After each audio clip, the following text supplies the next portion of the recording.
Dobrodošli u peti video u seriji Ruski Duolingo. Večerašnja prva rečenica je Vjera, gdje ti? Вера, где ты? Vjera, gdje ti? Vjera, ime žensko. Gdje ti? Gde si ti? Where are you? Привет, я Ваня. Privet, ja Vanja. Privet, ja Vanja. Privet smo imali, to je čao. Ja sam Vanja. Obratite pažnju na to da u ruskom jeziku Vanja, ime muško, je isključivo dakle muško. Dakle, malo sam preuranjeno rekao. Dakle, Vanja je isključivo muško ime, to je kraći oblik imena Ivan. A ono što mi koristimo kao Vanja za ženski rod, odnosno od ženskog imena Valentina, na ruskom jeziku će biti Valja sa lj, Valja. Dakle, Vanja je isključivo muško, a Valja je žensko. Где Вера Idemo Ивановна? dalje. Где Вера Ивановна? Gdje Vjera Ivanovna? Gdje Vjera Ivanovna? Gdje je Vera Ivanovna? Здравствуйте, Вера Ивановна. Zdravstvujte, Vjera Ivanovna. Zdravstvujte, to je formalan način da kažemo zdravo ili čao. Dakle, imamo privet, to je kada se obraćamo drugarima ili nekim poznanicima, dok je zdravstvujte dosta ozbiljniji oblik toga. Zdravstvujte, Vjera Ivanovna. Dobro, ovdje šta pamtite? Dakle, u samoj reči Здравствуйте. Zdravstvujte, ovdje imamo v, s, t, v, međutim prvo v se ne čita. Dakle, čitamo samo zdravstvujte, bez prvog v. Здравствуйте. Zdravstvujte. Zdravstvujte, Vjera Ivanovna. Dakle, jedan od načina kažemo zdravo. Здравствуйте. Zdravstvujte, Privet, idemo ti Vanja? dalje. Privet, ti Vanja. Ćao, jesi li ti Vanja? Вы Вера Ивановна? Jeste li vi Vera Ivanovna? Да, Иван Иванович. Da, Ivan Ivanović. Dakle, da li ste vi Ivan Ivanović? Пока, Иван. Пока, Пока. Ivan. Иван, пока, Иван. Ćao, Ivane. Пока, Ваня. I ovo je jasno. Здравствуйте, я Иван Чернов. Zdravo, ja sam Ivan Černov. Вы Иван Иванович? Jeste li vi Ivan Ivanović? Dakle, pamtim ove zamjenice. Ti, mi, vi. Sve tri imaju ovo tvrdo i. Вы. Vi. Ваня, ты где? Vanja, ti gdje? Dakle, Vanja, gde si ti? Naravno, što se tiče reda reči u ruskoj rečenici, on je poprilično slobodan. Možemo da kažemo i gdje ti, a možemo da kažemo i ti gdje. Izvinite, jeste li vi Ivan Černov? Извините. Вы Иван Чернов. Ja sam Ivan Ivanović Černov. Я. Иван Иванович Чернов. Da, ovdje treba da zapamtimo da Rusi zapravo, pored običnog prezimena, to je ovo posljednje, Černov, imaju i prezime po ocu. Dakle, to je prezime koje se izvodi od očevog imena i to je ovo ovdje srednje. To se na ruskom kaže očestva, a kod nas se često prenosi kao patronim, što bi značilo dakle isto to ime po ocu. U prevodu ako se neko zove Ivan Ivanović Černov, to znači da se njegov otac također zove Ivan. To bi bio kraj prvog kruga. Idemo dalje. Imamo Izvini, svega papa. 3 kruga. Извини, папа. Izvini, tata. Извини, ты Ваня? Ovo ćemo Извини, preskočiti. ты Ваня? Ovakav oblik vežbanja nam više odgovara. Izvini, jesi li ti Vanja? Привет, как тебя зовут? Ćao, kako se zoveš? Ono što pamtimo kod ovoga kako se zoveš jeste da Rusi bukvalno pitaju kako tebe zovu. Kak tibja zavut? Привет, тебя зовут Иван? Ćao, jesi ti zoveš Ivan? Что не так? Što nije tak? Malo čudno za naš ukus, bukvalno šta nije tako. U prevodu bukvalnom bi bilo to šta nije tako, međutim Rusi ovako pitaju šta nije u redu. Što nije tak? Меня не так зовут. Меня не так зовут. Znači ja se ne zovem tako. Извините, у вас есть яблоки? Izvinite, imate li jabuke? Dakle, opet ona konstrukcija u vas jest. Vidjeli smo već u меня jest, u тебя jest, u него, u нее jest, u nas jest, u njih jest. I ostalo još u vas jest. Vi imate. Da li vi imate jabuke? U vas jest jablоки. Как сказать спасибо? Kak skazać spasiba? Kako reći hvala?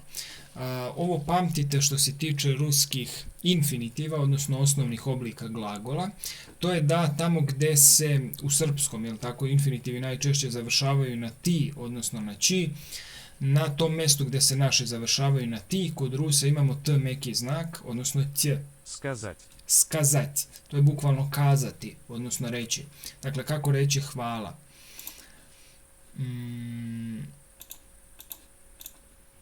Mislim da je ovako.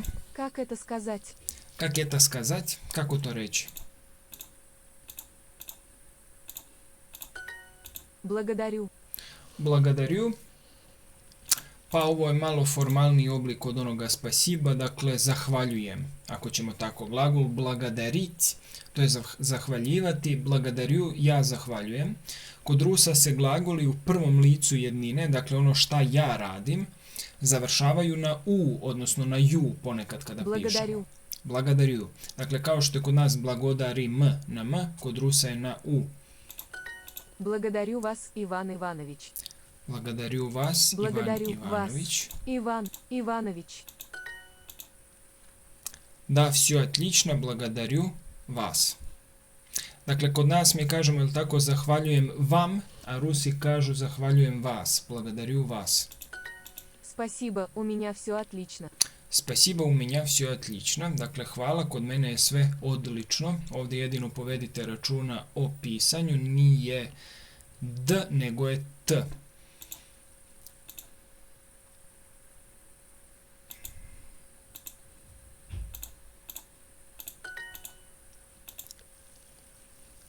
Sve je odlično. Все.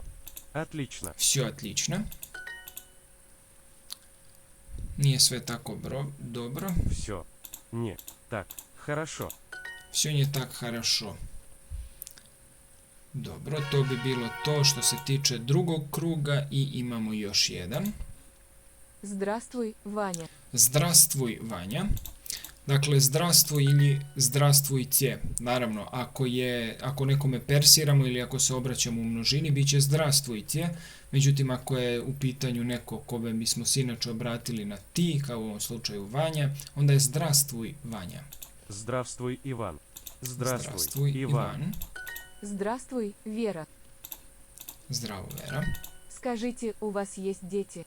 Skažite, bukvalno recite. U vas jest djetje. Dakle, recite imate li dece ili imate li decu. Trebalo bi da je ovako. Скажи, ты пьешь молоко? Skažite, dakle, kada persiramo, a skaži, to je kada ne persiramo. Dakle, samo kaži ili reci, ti pješ molako.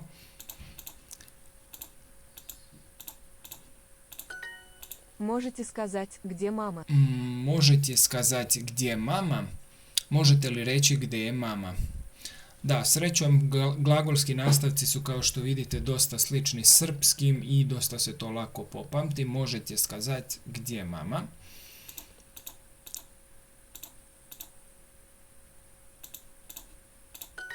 Алло, это Вера. Alo, eta Vjera. Da, alo ili aljo, tako se Rusi javljaju na telefon. Mislim da je ovako. Можете сказать еще раз? Možete skazati еще раз. Еще znači još. Еще. Ješjo. Еще. Dakle, kada se jo nađe posle nekog slova koje je već meko, kao što je u ovom slučaju š, onda se ono dodatno ne umekšava, a j se ne čuje. Dakle, jišo. Jišo raz. Raz je reč koju koristimo kada određujemo koliko se puta nešto dešava. Один раз, dva raza. Jedan put, dva puta. Еще раз bi bukvalno bilo još jedan put. Možete li da kažete još jedan put, odnosno možete li da ponovite? Can you tell me again? Mislim da bi tako trebalo. Здравствуй, ты Вера? Здравствуй, ti Vjera. Znači, zdravo, jesi li ti Vera? Скажите, где Вера? Recite mi gdje je Vera. Ovdje se naravno nigde ne pominje to recite mi, međutim podrazumeva se. Mogu da kažu iskažite mnje. Mnje bi bilo mi. Meni. Скажи, Ваня здесь. Reci je li Vanja ovdje. Skaži Vanja zdjes. Скажите еще раз. Вы Иван? Скажите еще раз, вы Иван. Recite mi još jednom, jeste li vi Ivan? Dobro, dalje. Извините, можете сказать это еще раз? Izvinite, možete skazati это еще раз. Dakle, izvinite, možete li reći to još jedan put?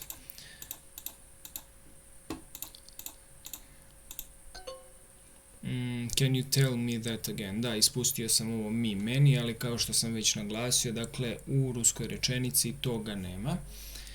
Excuse me, can you tell me that again? Скажи Dobro. еще раз. Моя мама у тебя? Skaži еще раз, moja mama u tebe, dakle reci još jedan put, je li moja mama kod tebe? Tell me again, is my mom at your place? Trebalo bi da je ovako, Алло, dobro. вы Вера Ивановна? Alo, vi Vjera Ivanovna, halo, jeste li vi Vera Ivanovna? Извините, можете сказать это еще I da раз? probamo još jedan put ovo, samo da ne pogrešimo. Can you tell me that again? Mislim da je bilo ovako. Da, to je to. To bi bilo sve što se tiče ove lekcije i vidimo se u sljedećoj lekciji.